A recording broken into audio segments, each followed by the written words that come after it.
the other side of the bridge and looked over. He shook his head as the stubborn zombies didn't immediately reveal themselves to get killed. "Heading down," Duncan called as he slid down the embankment. "Not yet," Tommy called, but it was too late. Duncan's head disappeared from view.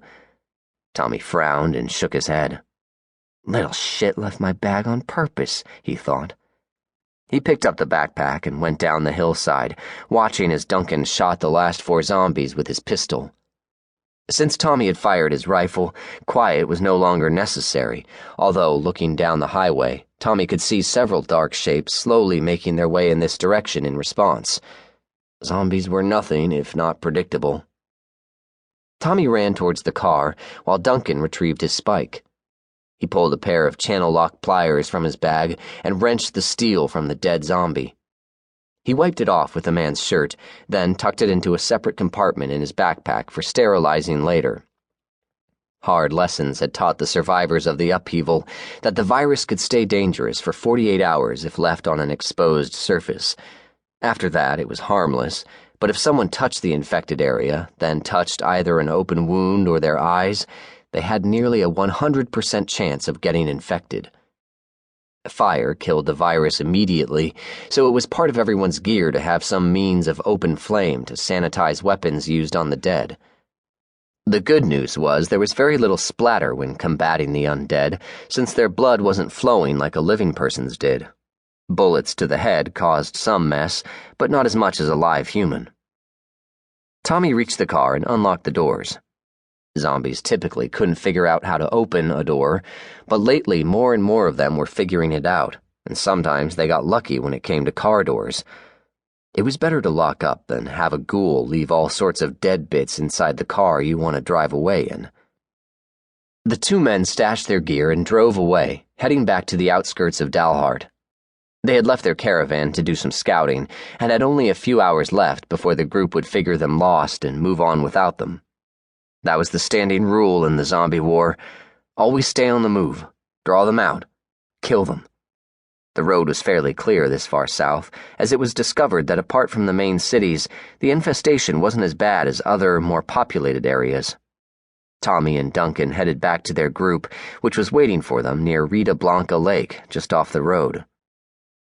6,000 men and women made up the personnel of the caravan, and they had been on the road for nearly 4 months.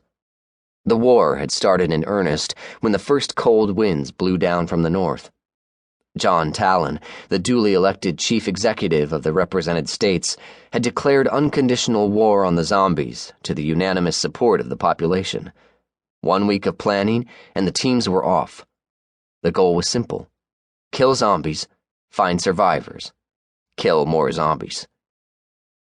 Tommy and Duncan were tasked with the Texas campaign, while John and Charlie headed north to deal with a hostage situation. They were to take their team, head south, find as many survivors as possible, and spread the word of the new government. Communication was spotty at best, but things were getting better and more communities were turning the power back on. Major cities were still a problem, but they were handled best in the winter months. John had made it clear that the teams were to try and find survivors, but serious exploration was forbidden. Too many zombies still roamed the halls of the cities, and without serious firepower and manpower, they were going to stay that way for a while. It was generally agreed upon that the cities would be uninhabitable in the near future, so unless there was a significant survivor population, cities were to be left to rot. Duncan, in his enthusiasm, tried to burn down the cities that were useless and managed to succeed with a couple, but it was chancy at best.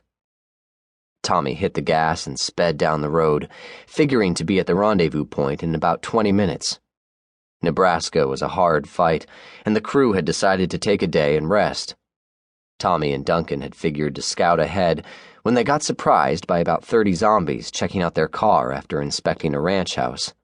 The zombies chased them down the road, and the 2 men spent a good half day waiting for the curious dead to move away from their car. The rest had trapped them on the bridge and forced them to cool their heels outdoors for a bit. "Where do you think the survivors went?" Duncan asked as they moved along Texas's County Highway 87. He put a hand up to brace himself as Tommy swerved around a decent-sized